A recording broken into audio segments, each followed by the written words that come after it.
सुनना इधर। कल हम लोग क्या पढ़ रहे थे? लैंगिक जनन का शुरुआत हुआ था, क्लास हो गया था। लैंगिक जनन में हम बताए थे कि जब तक दो व्यष्टि भाग नहीं लेगा लैंगिक जनन नहीं होगा। दो व्यष्टि बोलने का अर्थ हुआ कि एक नर और एक है ना। जब तक तो लैंगिक जनन तभी होगा जब नर और मादा आपस में मिलेगा, है ना। तो बताए थे कि कौन कौन सा जीव है जो कि लैंगिक जनन में भाग लेता है। तो पुष्पी पौधा भी का पुष्पी पौधा में समझता है, जिस पौधा में पुष्प होता है वो भी लैंगिक जनन ही करता है ना।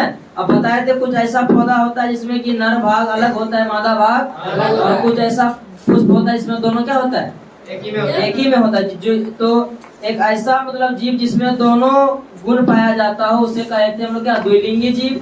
इसमें एक रहता है उसे क्या कहते हैं। तो द्विलिंगी में हम लिखाए थे गुड़हल का फूल, है ना। देखो गुड़हल का फूल को गुड़हल का फूल भी कहा जाता है, ठीक है ना। और सरसों का फूल भी होता है।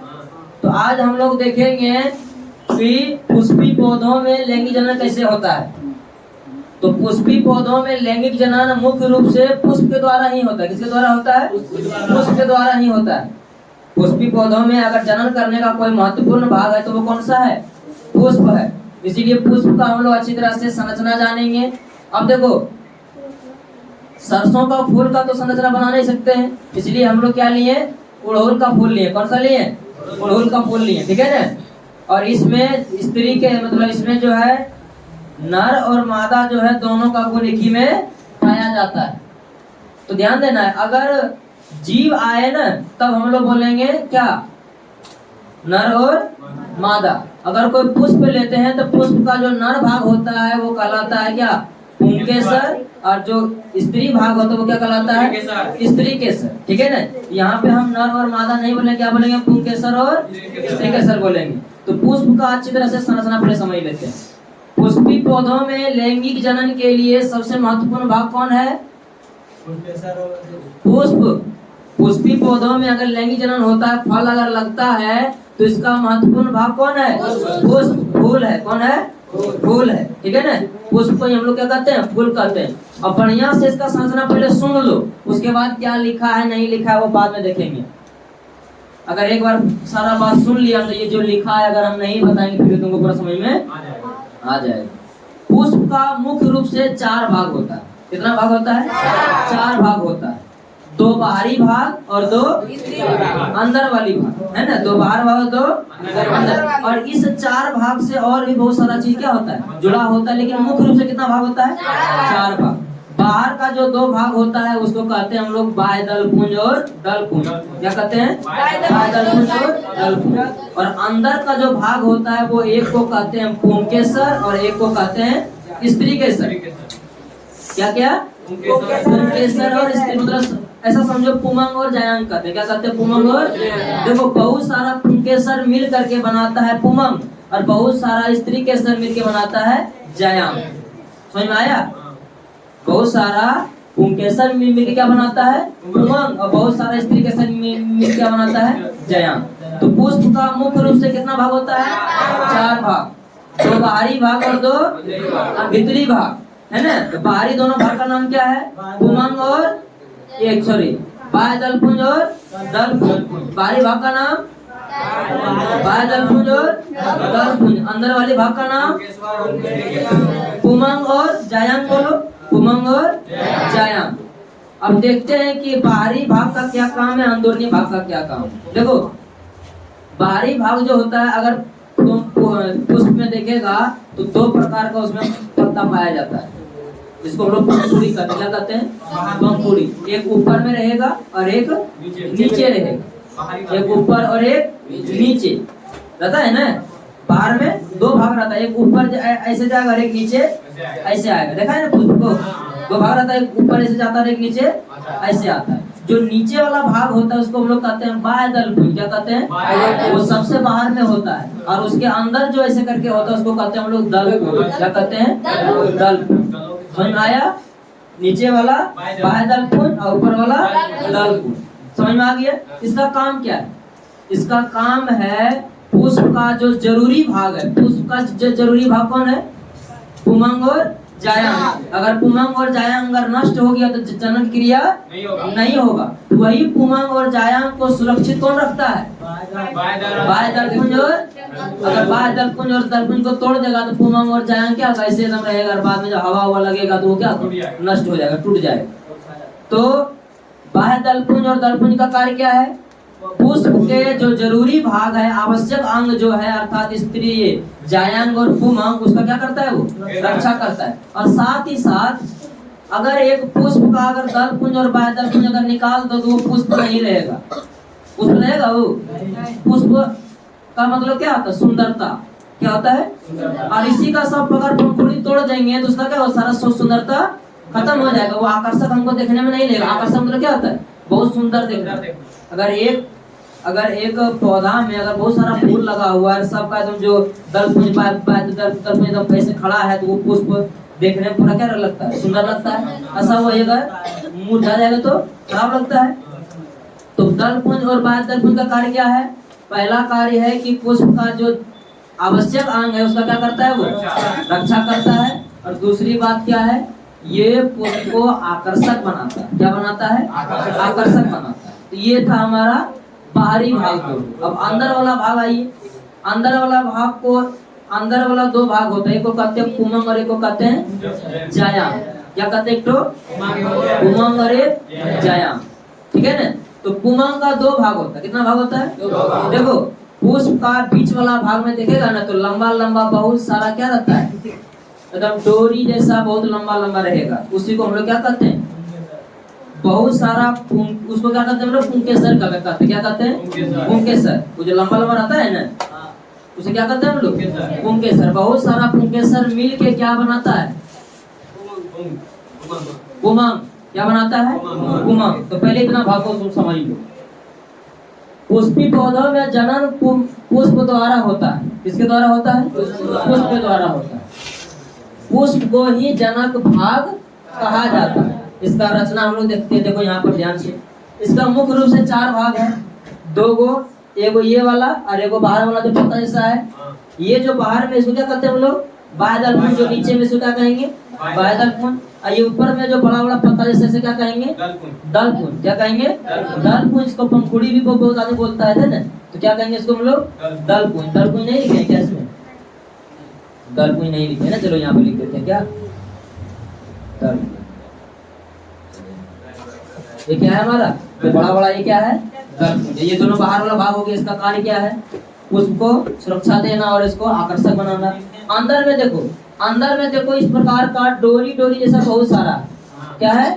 डोरी डोरी डोरी जैसा बहुत सारा। लेकिन एक चीज तुम गौर किया होगा, इसमें ये जो सबसे लंबा वाला है, ये देखो डायरेक्ट कहाँ से आया है? ये बीच से। ये डायरेक्ट कहाँ से आया है? बीच से। कहाँ से आया है? डायरेक्ट बीच से। और पुष्प जो है जिस भाग से जुड़ा होता है पौधों से, उस भाग को हम लोग कहते हैं वृंत। क्या कहते हैं? वृंत। क्या कहते हैं? वृंत। और पूरा पुष्प जिसके ऊपर ऐसे रखा होता है, जैसे कि पुष्प अगर तुम देखा होगा तो ऐसे करके रखा होता है ना। कभी कभी तुम ऐसा कर निकालेगा तो क्या पूरा पुष्प निकल जाएगा और ऐसे खाली रह जाएगा। तो जिसके ऊपर पूरा पुष्प विराजमान होता है, पूरा पुष्प रखा होता है, उसको हम लोग कहते हैं पुष्पासन। क्या कहते हैं? पुष्पासन। अब पुष्प का जो नीचे वाला भाग जहाँ पे पुष्पासन होता है, जहाँ से पुष्प जुड़ता है, वो वाला भाग देखना थोड़ा सा खुला हुआ रहेगा। क्या रहेगा? खुला हुआ रहेगा। उस भाग को हम लोग क्या कहते हैं? अंडाशय। क्या कहते हैं? अंडाशय। और अंडाशय के बीच में अगर बढ़िया से उस फूल को अगर तुम पूरा तोड़ेगा तो अंदर में बीज बीज जैसा ना निकलेगा। उसको क्या कहते हैं? बीजांड। क्या कहते हैं? अब ध्यान देना यहाँ पर, हम ये जो लंबा लंबा बनाए ये दो तरह से बनाए। एक तो डायरेक्ट कहाँ से जुड़ा हुआ है? बीजांड से। एक तो डायरेक्ट कहाँ से जुड़ा हुआ है? देखो ये जो लंबा वाला ये डायरेक्ट कहाँ से आया है? बीजांड से आया है ना। तो जो डायरेक्ट यहाँ बीजांड से सीधे आता है उसको हम लोग कहते हैं, क्या पता है? स्त्री केसर। क्या कहते हैं इसको? मतलब ये ऐसा समझो कि वर्तिकाग्र और वर्तिका कहते हैं इसको। हम लोग पूरा अगर बोला जाए तो इसको हम लोग क्या कहेंगे? स्त्री केसर कहेंगे। ठीक है ना। तो जो डायरेक्ट बीजांड से निकला होता है उसे हम लोग क्या कहते हैं? स्त्री केसर। और जो इसके अगल बगल से निकला होता है उसको हम लोग कहते हैं पुंकेसर। क्या कहते हैं? पुंकेसर। ध्यान समझना। जो डायरेक्ट आपको क्या कहता है, बहुत आदमी कंफ्यूज होता है कि आप तो ये वाला भी लंबा लंबा है, ये वाला भी लंबा लंबा है, फिर एक को स्त्री के सर एक को पुंके सर क्यों बोले? तो जो डायरेक्ट बीजांड से निकला हो उसे क्या कहेंगे हम लोग? स्त्री के सर। और जो अगल बगल से निकला उसे क्या कहेंगे? पुंके सर। क्या कहेंगे? और ये बहुत सारा पुंके सर मिल मिल के बनाता है पुमंग, और इस तरह का बहुत सारा स्त्री के सर मिल के क्या बनाता है? जायांग। अरे पुंकेसर मिलके पुमंग बनाएगा और स्त्री के सर मिलके क्या बनाएगा? जायांग बनाएगा। समझ में आ रहा है ये बात? तो पुष्प का दो भाग होता है, पुमंग और जायांग, है ना। तो पुमंग क्या होता है? जो अगल बगल से बहुत सारा लंबा लंबा डोरी के जैसा निकला हुआ रहेगा रचना, उसको हम लोग बोलेंगे पुमंग। क्या बोलेंगे? मतलब पुंकेसर बोलेंगे। और बहुत सारा पुंकेसर मिलकर क्या बनाएगा? पुमंग। तो एक को हम लोग क्या बोलेंगे? पुंकेसर। जो बहुत सारा रचना निकला होता है उसे क्या कहते हैं हम लोग? पुंकेसर। और बहुत सारा पुंकेसर मिलके क्या बनाता है? पुमंग। अब पुंकेसर का भी दो भाग होता है। कितना भाग होता है? दो भाग होता है। एक ऊपर वाला भाग होता है जिसको हम लोग क्या कहते हैं? परागकोश कहते हैं। क्या कहते हैं? परागकोश। परागकोश में पाउडर जैसा पीला रंग का पाया जाता है, उसे कहते हैं परागकण। क्या कहते हैं? परागकण। अगर तुम पुष्प का अगर ऊपर वाला जो लंबा लंबा निकला तो उसको अगर ऐसे से करेंगे तो हाथ में पीला रंग का पाउडर लगेगा। उस पाउडर का नाम क्या है? परागकण। और वो पाउडर जिसके ऊपर रहता है उसको हम लोग क्या कहते हैं? परागकोश।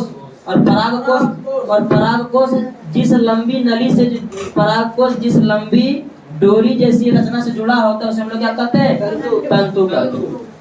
तो पुंकेसर का कितना भाग? दो भाग। पुंकेसर कितना भाग? दो भाग। पहला भाग का नाम क्या है?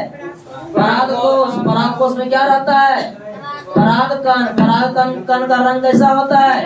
पीला। कैसा होता है? पीला। और ये परागकण जिसके ऊपर रहता है उसे क्या कहते हैं? तंतु। क्या कहते हैं? तंतु। अब स्त्री के सर क्या होता है? तो इसका बीच वाला भाग जो डायरेक्ट बीजांड से निकला होता है ना, जो कहाँ से आता है? डायरेक्ट बीजांड से निकला होता है उसे हम लोग क्या कहते हैं? स्त्री के सर। क्या कहते हैं? और स्त्री के सर का भी दो भाग, इसका तीन भाग होता है। कितना भाग होता है इसका? तीन भाग होता है। एक को ऊपर वाला भाग जो होता है उसे क्या कहते हैं? वर्तिकाग्र। क्या कहते हैं? वर्तिकाग्र।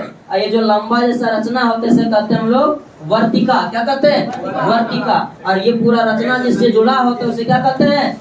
अंडाशय। कितना क्या कहते हैं? अंडाशय। तो पुमंग का दो भाग कौन कौन? परागकोश और तंतु। लेकिन स्त्री के सर का तीन भाग कौन कौन? वर्तिकाग्र, वर्तिका और अंडाशय। समझ में आया इतना भाग? अब इसको हम बढ़िया से करते हैं, समझते हैं। पुष्प समझ में आ गया ना? पुष्प कितना भाग? एक बार फिर से पुष्प कितना भाग? चार भाग। दो भाग बाहर का, दो भाग बाहर का। दोनों भाग का नाम बाह्य दलपुंज और दलपुंज का कार्य क्या? पुष्प के आवश्यक अंग को सुरक्षित रखना और पुष्प को आकर्षक खूबसूरत बनाना, है ना। उसके बाद अंदर वाला दो भाग क्या क्या था? पुंकेसर, पुमंग और जायांग। पुमंग और जायांग, है ना। तो पुमंग क्या होता है? तो बहुत सारा लंबा लंबा रचना होता है, उस वो रचना पूरा मिलके बनाता है पुमंग। और एक रचना का नाम होता है पुंकेसर। और पुंकेसर का कितना भाग? दो भाग। कौन कौन? एक परागकोश और एक तंतु। जो सबसे अगला भाग होता है उसको परागकोश। ये जो लंबा जैसा रचना होता है उसको क्या कहते हैं? तंतु। परागकोश में क्या पाया जाता है? परागकण। क्या पाया जाता है? परागकण। परागकण का रंग कैसा होता है? पीला। कैसा होता है? पीला। अब आते हैं स्त्री के सर में। स्त्री के सर का कितना भाग? ये स्त्री के सर भी बहुत बड़ा लंबा जैसा रचना होता है डोरी की तरह, लेकिन ये डायरेक्ट कहाँ से जुड़ा होता है? अंडाशय से। कहाँ से? अंडाशय से को या फिर बीजांड से को, है ना। ये कहाँ से रहता जुड़ा हुआ? बीजांड से। अब स्त्री के सर कितना भाग? तीन भाग। सबसे ऊपर वाला भाग क्या कहलाएगा? वर्तिकाग्र। और ये जो लंबा हिस्सा रहेगा रचना से क्या कहेंगे? वर्तिका, है ना। और ये लास्ट में वो क्या रहता है? अंडाशय। ये तीन को मिलके क्या बनाएगा? स्त्री के सर। और बहुत सारा स्त्री के सर मिलके क्या बनाएगा? जायांग। क्या बनाएगा? जायांग। तो ऑब्जेक्टिव क्वेश्चन में आता है पुष्प का नर भाग कौन है? पुंकेसर। पुष्प का नर भाग पुंकेसर। और पुष्प का मादा भाग स्त्री केसर। क्या? स्त्री केसर। अगर वहाँ पर पुंकेसर स्त्री केसर नहीं थे, पुमंग और जयांग दे, तब पुमंग कौन सा भाग? पुमंग कौन सा भाग? नर या मादा? पुमंग नर भाग और जयांग मादा भाग। क्या? मादा भाग। अब पूरा हम देखते हैं इसमें क्या क्या लिखे नहीं लिखे, वही जो बोल रहे हैं वही लिखे हैं। देखो यहाँ पर पुष्प का रचना समझ में आ गया तुम लोगों को? आ गया ना? पुष्प जिससे जुड़ा होता है उसको कहते हैं क्या? वृत्त कहते हैं। और पुष्प जिसके ऊपर पूरा रखा होता है उसे क्या कहते हैं? पुष्पासन कहते हैं। बाहर वाला का बाह्य दलपुंज, ये बड़ा वाला का दलपुंज, है ना? जो डायरेक्टली जुड़ा होता है बीजांड से उसे कहते हैं स्त्री केसर। जो अगल बगल से निकला होता है उसे क्या कहते हैं? पुंकेसर। आप समझते हैं? यहाँ पर देखो, एक पुष्प के मुख कितने भाग होते हैं? 4 भाग। पहला भाग का नाम बाह्य दलपुंज, दूसरा का नाम दलपुंज, तीसरा का नाम पुमंग या पुंकेसर। देखो अगर एक और रहेगा तो पुंकेसर, बहुत सारा रहेगा तो पुमंग, और दूसरा का नाम क्या है? जयांग या स्त्री केसर। अगर एक और रहेगा तो स्त्री केसर, बहुत सारा रहेगा तो जयांग। बाह्य दलपुंज और दलपुंज पुष्प का बाहरी भाग होता है। इसे पुष्प का सहायक अंग कहा जाता है। क्या कहते हैं इसको? सहायक अंग कौन है? सहायक अंग कौन है? बाह्य दलपुंज और दलपुंज, है ना? सहायक अंग पुष्प को आकर्षक बनाता है। क्या बनाता है? आकर्षक मतलब खूबसूरत बनाता है, या आवश्यक अंग का रक्षा भी करता है। आवश्यक अंग मतलब पुमंग और जयांग का रक्षा करता है। पुमंग और जयांग पुष्प का भीतरी भाग कहा जाता है ना? इसे आवश्यक अंग भी कहा जाता है। आवश्यक अंग क्या है? आवश्यक अंग पुमंग और जयांग। याद रखना, ऑब्जेक्टिव पूछ देगा निम्नलिखित में कौन पुष्प का आवश्यक अंग है? पुमंग और जयांग। क्योंकि जनन की क्रिया इन्हीं अंगों द्वारा क्या होता है? पूरा होता है। पुमंग में देखते हैं क्या लिखा हुआ है? यह पुष्प का नर भाग होता है। इसमें कई लंबी लंबी रचनाएं होती हैं। इसे क्या कहते हैं? पुंकेसर। बहुत सारा लंबा लंबा रचना होता है, इसे क्या कहते हैं? पुंकेसर। पुंकेसर कितना भाग? 2 भाग, है ना? पुंकेसर के मुख्य 2 भाग होते हैं। पहला क्या है? तंतु, जो कि लचीला, पतला, लंबा तथा डोरी के समान होता है और पुष्पासन से जुड़ा होता है। कहाँ से जुड़ा हुआ है? ये पुष्पासन से जुड़ा है। परागकोश, और दूसरा भाग क्या है? परागकोश है, जो कि तंतु के अग्रभाग, आगे वाला भाग है ना? परागकोश में पीले रंग की पाउडर जैसी रचना होती है, जिसे हम लोग क्या कहते हैं? परागकोश, परागकण कहते हैं। क्या कहते हैं? परागकण कहते हैं। ठीक है ना? अब देखते हैं हम लोग कौन सा भाग? ये जयांग देखते हैं ना? कौन सा देखते हैं? जयांग। चलो नोट हो गया सबका? अब ध्यान समझना है। तो पुष्प का कितना भाग था? 4 भाग। 2 भाग बाहर वाला, 2 भाग अंदर वाला। बाहर भाग जान लिए थे, अंदर वाला 2 भाग पुमंग और जयांग। पुमंग भी जान गए थे। पुमंग क्या है? पुष्प का नर भाग है, और जयांग क्या है? पुष्प का मादा भाग है। अब देखते हैं पुमंग क्या होता है, जयांग क्या होता है। जयांग पौधों का कौन सा भाग होता है? मादा भाग होता है, जो बहुत से स्त्री केसर से मिलकर बनता है। अभी स्त्री केसर क्या है? स्त्री केसर अकेले या दूसरे स्त्री केसर से पृथक रहता है। स्त्री केसर या तो अकेले रहेगा, और अगर 2-3 को अगर स्त्री केसर है तो क्या रहेगा? सब अलग अलग रहेगा, कभी साथ में नहीं रहेगा, है ना? यह अंडाशय से जुड़ा होता है। पूछा जाएगा स्त्री केसर कहाँ से जुड़ा होता है? अंडाशय से जुड़ा होता है। किससे जुड़ा होता है? अंडाशय से जुड़ा होता है। स्त्री केसर के मुख्य कितने भाग होते हैं? 3 भाग होते हैं। कितने भाग? 3 भाग। पहला भाग क्या कहलाता है? वर्तिका। यहाँ जो अंडाशय से जो लंबा वाला रचना निकलता है उसे क्या कहते हैं? वर्तिका। क्या कहते हैं? वर्तिका। तो अंडाशय एक फूली हुई रचना होती है। कैसा होता है? यहाँ पर फूला हुआ रचना होता है, जिससे एक लंबी पतली वृत्त जैसी रचना होती है, जिसे हम क्या कहते हैं? वर्तिका कहते हैं। ये जो यहाँ पे फूला हुआ भाग होता है अंडाशय, इसी अंडाशय से क्या निकला होता है? एक लंबा ऐसा रचना निकला होता है, वर्तिका, जिसे हम लोग क्या कहते हैं? वर्तिका। वर्तिका का जो ऊपर वाला भाग होता है वो हल्का चिपटा होता है। कैसा होता है? चिपटा होता है, और गोल जैसा होता है, और चिपचिपा होता है। कैसा होता है? चिपचिपा होता है। लिखाए हैं, वर्तिका के ऊपर एक फूली हुई छोटी चिपचिपी रचना होती है। क्या होती है? ये चिपचिपा रचना होगा, जिसे हम लोग क्या कहते हैं? वर्तिका। क्या कहते हैं? वर्तिका। अब बीजांड क्या होता है? अंडाशय के भीतरी भाग को हम लोग बीजांड कहते हैं। ये पूरा अंडाशय है, अंडाशय का जो भीतर वाला भाग है वो क्या कहलाता है? बीजांड कहलाता है। बीजांड में क्या होता है? भ्रूण कोश। क्या होता है? भ्रूण कोश। अब ये समझते हैं भ्रूण कोश क्या होता है। भ्रूण कोश वह भाग होता है जिसमें जो आने वाला नया जीव है उसका क्या होगा? निर्माण होगा।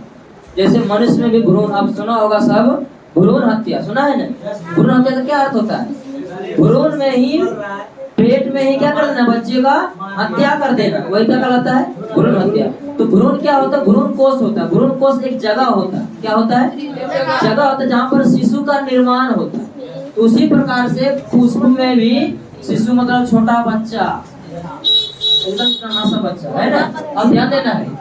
तो पुष्प में भी भ्रूण कोश होता है। क्या होता है? तो पुष्प में भ्रूण कोश का काम क्या होता है? पुष्प में जो भ्रूण कोश होता है वही भ्रूण कोश में धीरे धीरे फल क्या होता है? लगता है। अक्सर देखा होगा जब फूल जब पूरा फूलता है, फूलने के बाद जब पूरा मुरझा जाता है तो फल कहाँ से निकलता है? उसके नीचे वाला भाग से निकलता है ना? यही भ्रूण कोश में धीरे धीरे क्या होता है? फल का निर्माण होते जाता है। तो भ्रूण कोश क्या समझ में आ गया? आ गया ना? और भ्रूण कोश में क्या रहता है?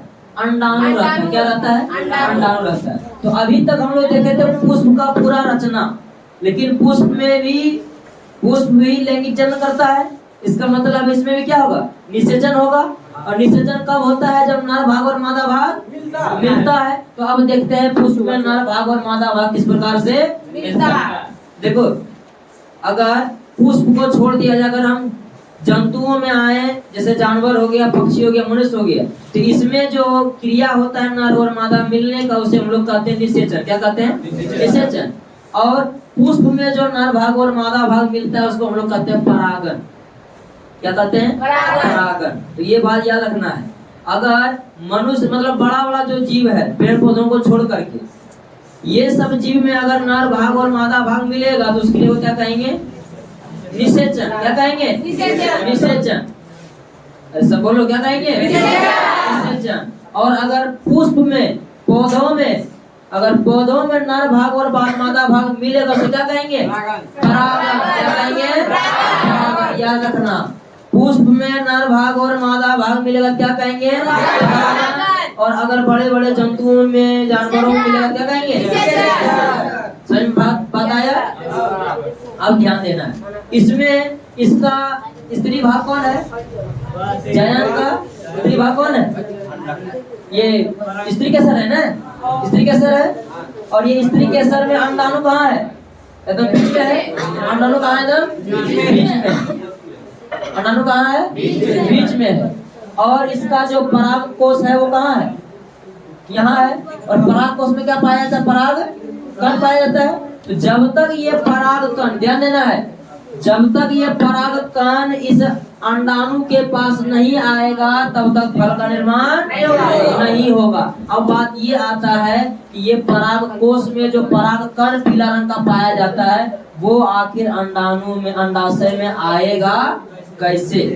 है ना? अंडाणु से मिलेगा कैसे? तो इतना समझ लो कि पुष्प में स्त्री के, पुष्प में नर भाग और मादा भाग अगर मिलता है तो उसे क्या कहते हैं? परागन। क्या कहते हैं? अब बात है कि ये कैसे मिलेगा, ये कैसे मिलेगा ये देखते हैं। ये तो स्त्री, नर भाग और मादा भाग दोनों एक ही पति में है, तो कैसे मिलेगा वो देखते हैं। चलो लिखते हैं हम लोग परागन किसे कहते हैं। पूछ दिया जाएगा क्वेश्चन, परागन किसे कहते हैं? क्या बोलेगा? पुष्प में नर भाग और मादा भाग के संलग्न को मिलने की क्रिया को क्या कहते हैं? परागन कहते हैं, है ना? यदि पुष्प का ये पराग कण अगर अंडा क्या हो जाए? अंडाणु से मिल जाए, उसी क्रिया को हम लोग क्या कहेंगे? परागन। परागन होता है दो प्रकार का, एक स्वपरागन और एक परपरागन। क्या क्या होता है देखते हैं। तो लाइट थोड़ा चला गया है, हो सकता है ये वीडियो थोड़ा साफ नहीं आए, फिर भी कुछ समझने की कोशिश करते हैं। तो परागन क्या होता है? किसी भी पुष्प का नर भाग और मादा भाग का मिलना है क्या कहलाता है? परागन कहलाता है। क्या कहलाता है? परागन। पिछले क्लास में बताए थे कि नर युग्मक चलता है कि मादा युग्मक चलता है? नर युग्मक चलता है। यहाँ भी कौन चलेगा? नर युग्मक चलेगा। नर युग्मक चलने का मतलब हो इसमें इसका नर युग्मक कौन है? पुष्प का नर युग्म कौन है? पहले ये देखो, पुष्प का नर भाग कौन है? पुंकेसर है। पुंकेसर में कौन सा कण पाया जाता है? परागकण। कौन सा कण पाया जाता है? परागकण पाया जाता है। पराग कोश में क्या पाया जाता है? परागकण पाया जाता है। ये परागकण निकलेगा और कहाँ जाएगा? अब ये परागकण निकलेगा तो डायरेक्ट तो यहाँ पे अंडाशय में आएगा नहीं, ये तो पूरा कवर है। ये कहाँ जाएगा? वर्तिकाग्र में। कहाँ आएगा? वर्तिकाग्र में। और वर्तिकाग्र में जब आ जाएगा ये वर्तिकाग्र क्या करेगा? इसको अपने अंदर शोषित कर लेगा और शोषित करके कहाँ भेजेगा? अंडाशय। समझ आया? ये शोषित करके कहाँ भेजेगा? अंडाशय में। समझ आ रहा है ये बात? परागण मतलब स्त्री किसी भी पुष्प का नर भाग और मादा भाग मिलना क्या कहलाता है? परागण। अब नर भाग सचल की मादा भाग सचल? नर भाग चलता है। तो नर भाग इसका कौन है? पराग पुंकेसर है। और पुंकेसर में कौन सा कण पाया जाता है? परागकण। तो परागकण निकलेगा और कहाँ जाएगा? स्त्री केसर के पास। तो स्त्री केसर अर्थात कहाँ जाएगा? बीजांड में जाएगा। लेकिन बीजांड में तो जा नहीं पाएगा, ये यहाँ से कहाँ आएगा? वर्तिकाग्र में आएगा। कहाँ आएगा? वर्तिकाग्र में आएगा। तो वर्तिकाग्र में अगर ये आ जाएगा, ये वर्तिकाग्र क्या करेगा? उसको अपने अंदर अवशोषित कर लेगा। कहाँ भेजेगा? अंडाशय। हो गया परागण। अब परागण दो प्रकार से होता है। परागण दो प्रकार से, ध्यान देना है। ये यहाँ से पराग कण जो होता है वो या तो अपने आप में वर्तिकाग्र तक पहुंच सकता है या फिर किसी के द्वारा पहुंचाया जा सकता है। मेरा बात ध्यान समझना। ये पराग कण को वर्तिकाग्र तक अपने आप भी पहुंच सकता है या कोई इसको पहुंचा भी सकता है। जैसे मान लिया जाए कि दोनों एक ही पौधा में है ना, तो कोई ऐसा प्रक्रिया हो जैसे हवा ही चला था, हवा है मान लिया जैसे करके चला, ये और ये क्या हुआ? चिपक गया। तो इससे क्या हुआ? यहाँ पर चला आया। या फिर कभी कभी ऐसा हवा कुछ नहीं बहेगा तो ये कैसे आएगा? या तो कोई इस पर तितली बैठेगा या कोई पक्षी बैठेगा या हम ही लोग ऐसे हाथ कर दिए ऐसे करने के लिए जा रहे हैं। इसका परागकण कहाँ लगा? हमारे हाथ में। और ये हमारा हाथ कहाँ हुआ? टच वर्तिकाग्र में पहुंच गया। अब यहाँ पे परागण दो प्रकार का होता है, स्वपरागण और तो स्वपरागण क्या होता है?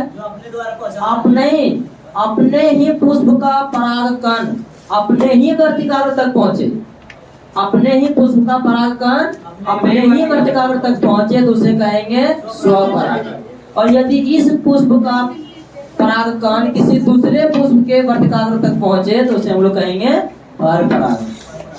समझना है? स्वपरागण क्या? एक ही पुष्प का परागकण वही पुष्प के वर्तिकाग्र तक पहुंचे तो उसे हम लोग कहेंगे स्वपरागण। और यदि इस पुष्प का परागकण किसी दूसरे पुष्प के वर्तिकाग्र तक पहुंचे तो उसे कहेंगे परपरागण। क्या कहेंगे? परपरागण। और परागण मतलब मिलना। देखो जब हवा बहेगा ये दोनों आपस में सटेगा कभी ना कभी, और सटेगा जैसे सटेगा परागकण कहाँ पहुंच जाएगा? और वर्तिकाग्र कैसा चिपचिपा होता है, तो जैसे ही ये इसमें लगेगा ये क्या उसमें चिपक जाएगा जा करके। तो परागण कितने प्रकार का होता है? स्वपरागण और स्वपरागण मतलब एक ही पुष्प का परागकण उसी पुष्प के वर्तिकाग्र तक पहुंचे तो उसे कहेंगे स्वपरागण। और परपरागण क्या? यदि इस पुष्प का परागकण किसी दूसरे पौधे के पुष्प के वर्तिकाग्र तक पहुंचे तो उसे कहेंगे परपरागण। और ध्यान देना है। और परपरागण के लिए कौन चीज जिम्मेवार होता है? परपरागण मतलब इस पुष्प का परागकण दूसरे पुष्प के वर्तिकाग्र तक पहुंचना। तो क्या पुष्प अपने आप पहुंचाएगा? नहीं। इस परपरागण के लिए जिम्मेवार कौन होता है? आदमी हो गया, पक्षी हो गया, कीट पतंग हो गया, हवा हो गया। कीट पतंग में तितली आ गया है ना, तितली आ गया, क्या बोलता है उसको, बहुत सारा चीज है। मधुमक्खी आ गया है ना, मक्खी आ गया, कीट पतंग जितना है सब। क्यों? मान लिया जाए तितली इस फूल पर बैठी तो इसका परागकण पर बैठी, इसका परागकण पर जब वो बैठी तो ये परागकण क्या उसके शरीर में लग गया और फिर ये उठ के कहाँ गया? दूसरे पौधे पास। दूसरे पौधे पास हो सकता है उसकी कहाँ बैठ गया? वर्तिकाग्र तक बैठ गया। उसके शरीर में कौन लगा हुआ था?